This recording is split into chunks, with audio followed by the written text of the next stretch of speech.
So our next speaker is going to be Scott Willis. He is CEO of ZenWave. And ZenWave is a company that is actually providing the connectivity that enables a lot of the things that we've been hearing about all day long. ZenWave has an indoor cellular solution that actually supports all 4 of the mobile operators, so that's a little bit unique in the marketplace. And the company is well positioned as enterprises begin to take responsibility for their own connectivity and realize that the carriers are not always going to step up and provide an indoor connectivity system. So with that, I'd like to welcome Scott Willis, CEO of ZenWave.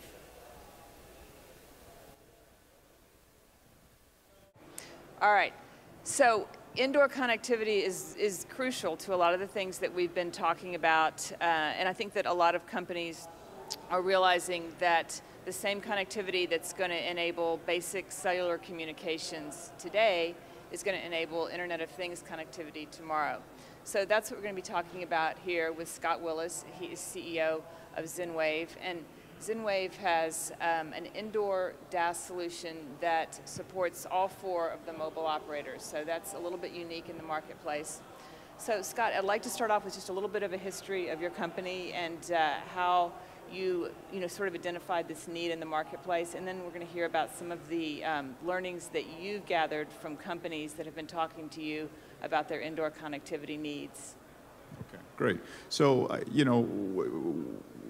what we bring into the market, at least conceptually, is a platform is in terms of in-building connectivity has been around for a while, right? It's if you look backwards, it's been very focused around large venues, convention centers, airports, typical, dense environments where lots of people come has been the enabler. But clearly, when you look at the opportunity with IoT, and you really think about how do you unleash that opportunity, and how do you realize ultimately what IoT is going to offer not only businesses but ultimately efficiencies and how our economies are going to grow.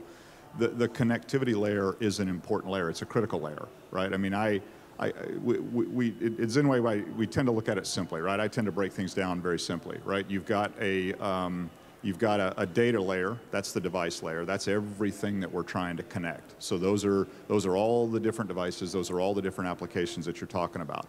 The next layer is the connectivity player. That's where we play. That's what we're working on. That's what we're attempting to work at the enterprise level to enable, right? And then the third layer is really the data analysis, right? You collect that data. What do you do with that data? You got to analyze it. You got to look at it, and you got to optimize it. And then really the fourth layer is the call to action. So that's the layer where you really monetize what you're trying to accomplish through the bottom 3 layers. And so, when you take a look at IoT from ZenWave's perspective, we're very focused on enabling that connectivity layer and create an environment where we can optimally provide a solution to unleash ultimately what we believe IoT can become. All right, fantastic. Let's talk a little bit about the business model. I think that a lot of people realize that the carriers are not paying for connectivity for companies anymore, but do companies realize this? What are companies telling you when you talk to them about their indoor connectivity needs? Yeah, so this is a learning experience for all of us. So we're fairly I think we're very early and we're new into this as an industry. Companies like ZenWave. If you look backwards, to your point, we're very reliant on the operators. We marketed ourselves through the operators, and the operators are the ones that actually capitalize these investments. When you really take a look at over the last few years, that model has shifted. The market has begun to pivot, and when you think about IoT conceptually, right, the drivers for that are ubiquitous connectivity, right? It's got to be efficient. It's got to be wide, broad, and it's got to support millions, hundreds of millions of connected devices. The enabler of that in itself implies multi-carrier, right? Multi-environment, right?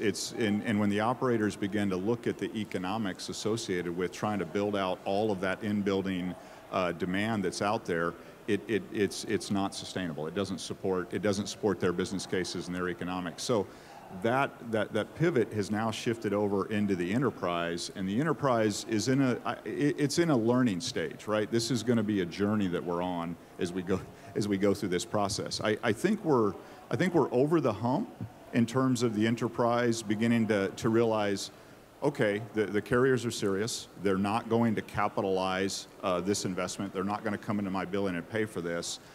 Now I've got to begin to say, okay, how do I pay for this myself? But that's only half the problem, right? Because very much like what we were talking about earlier, not only once you get to the recognition stage of saying, okay, I've got to do something, I've got to take ownership of this myself, then when you get into the level of complexity associated with making that decision, right? What's the right technology choice? What is the right investment for my business? What are the applications that I need to support? What's the right technology layer to support those applications? How do I create a solution that not only covers what my needs and demands for my business today are, but if I look 3 or 4 or 5 years down the road, will the same decision that I make today be viable 5 years down the road? So when you look at that, that's the real challenge in our industry and at the real enterprise or building owner level when we begin to talk about, okay, how do we really begin to enable IoT by creating that in-building connectivity layer? Do you find yourself more often working with a building owner or a building manager, or is it both? So it's all the above, right? Okay. So here's what we did as part of our learning. So we engaged a third party.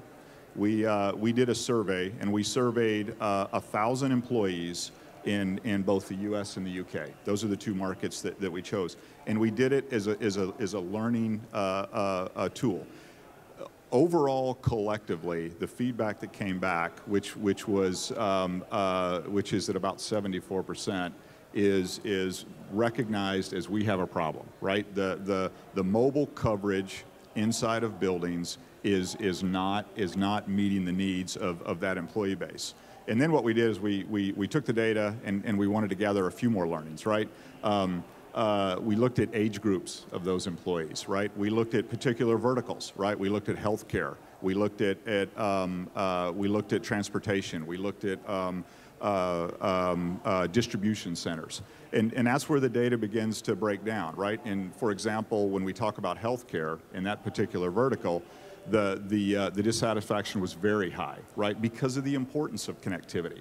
All of the communication, all of the devices, all of their ways of working is very reliant on a robust communication layer or connectivity layer. So that's where we're starting as a company. We're starting to educate ourselves. Again, as I talked about earlier, not only does the market pivot, right?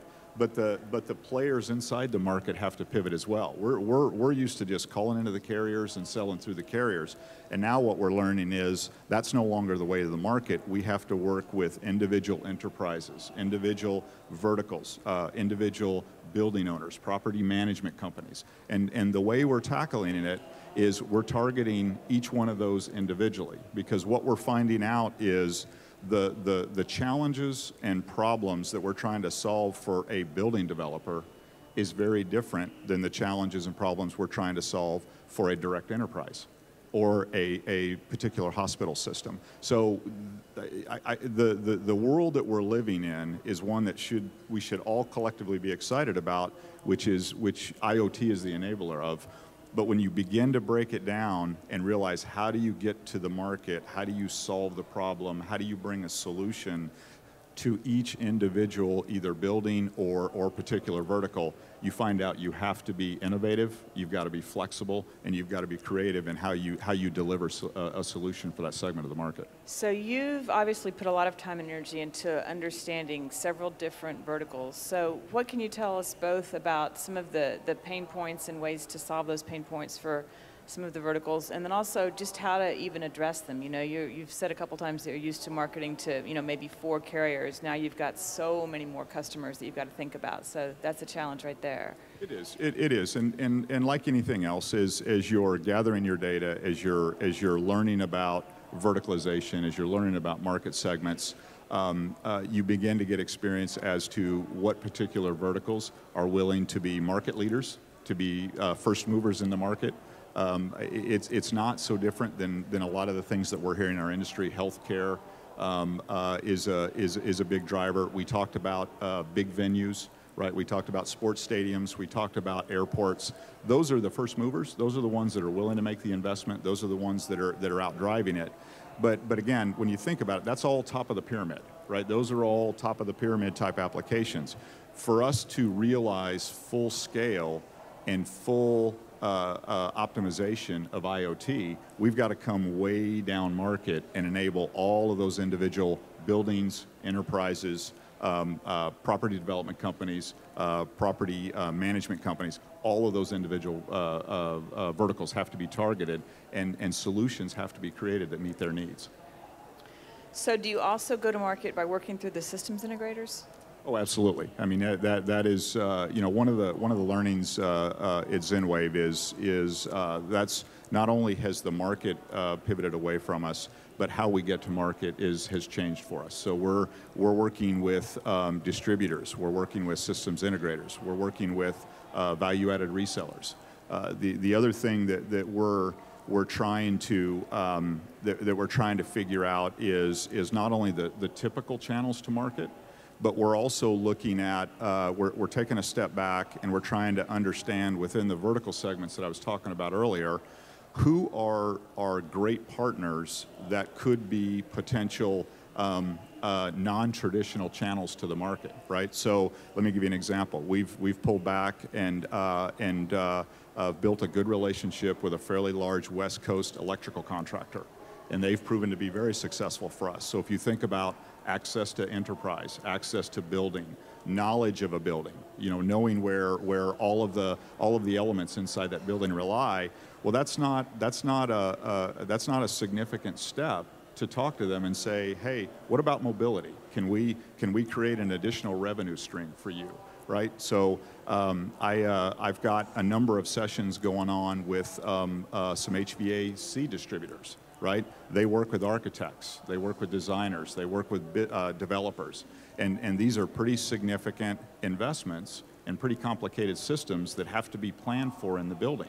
So if you get them interested in mobility, it's not really a significant step outside of their core to begin to talk about mobility in addition to the core business that they're working on. So it's not only working with those traditional channels to market, but it's identifying new partners that can potentially give you access into that enterprise space. What about ISPs and our Wi-Fi access point providers? Is that possibility? Not so much, right? Okay. We haven't. I mean, clearly, what we do today is we're very focused on the cellular layer, not so much on the Wi-Fi layer. Might need both. But clearly, when I talk about that connectivity layer in the IoT model that I described earlier, there is no one silver bullet. Right, Wi-Fi is going to have a play in that layer. Right, cellular is going to have a very strong play in that layer. Right, wireline is going to continue to play as a technology connectivity layer in that business model. So there is no one single solution that's going to solve everybody's problems. And so if you're in that space, I think, and what we believe certainly at ZenWave is the smart play is, can you create a solution that plays with all of the potential opportunities from a network perspective in that connectivity layer? So let's talk about the nuts and bolts of your solution, the Unitivity, the UniConnect. I believe that there are not that many solutions that really can cover all four carriers. So can you tell us a little bit about how that works?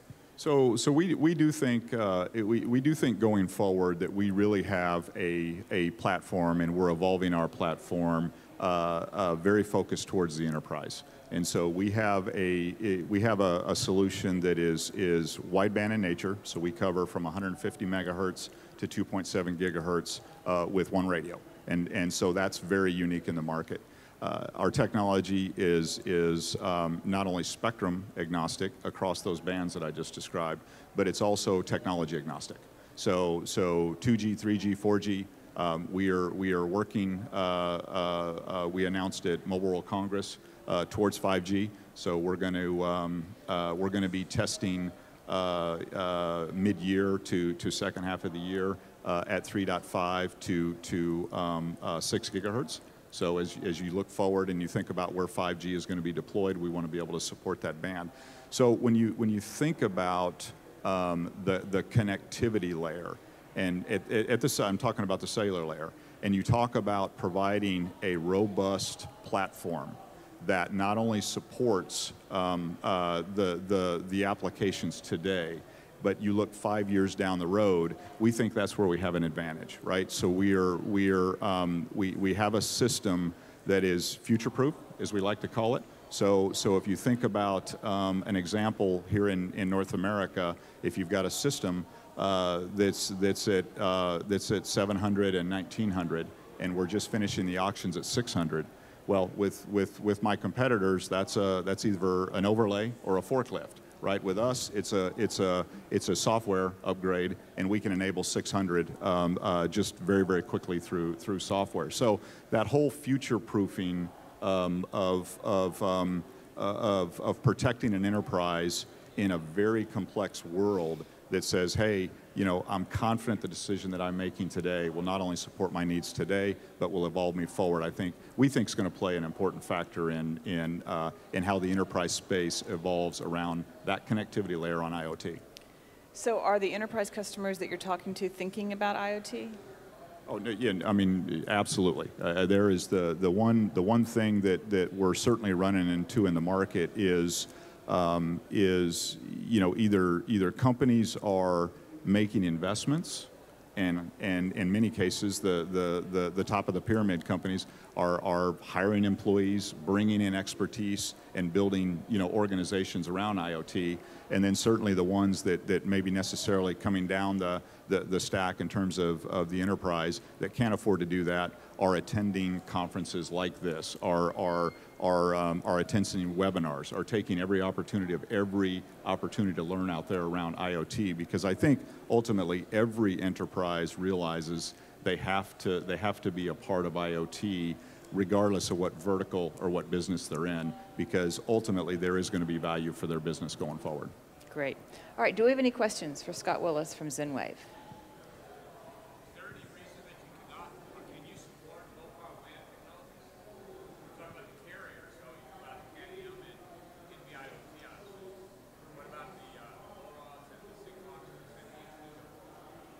So the answer is, can we support them? Yeah, I mean, we can again, our technology, whatever transport you want to put across it, right? I mean, but today, the way we're designed with our system is we have to have an RF source that comes in from the carrier, right? I mean, at the end of the day, we have a platform that sits in an in-building environment, but to really enable that platform, you've got to have a carrier that brings in the RF source, and they own the spectrum. Right, so that'll change a little bit in unlicensed spectrum with some of the solutions that we're working on. But in terms of just technology, whatever transport or whatever technology you want to put across that layer, we can certainly support that. So as the carriers turn on their Cat-M networks, would you maybe be able to support those at some point? Absolutely. I mean, those are right. Today, there is no limitation in building with our solution as it relates to technology that you want to transport across our platform. Excellent. All right. Other questions? Yeah.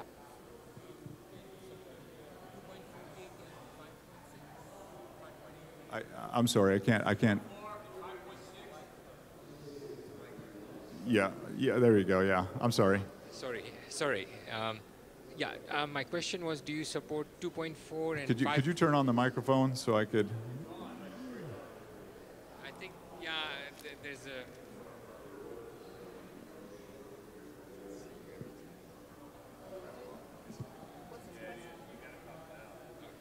Hello? You wanna once you grab hers and let's do that. Sorry about that.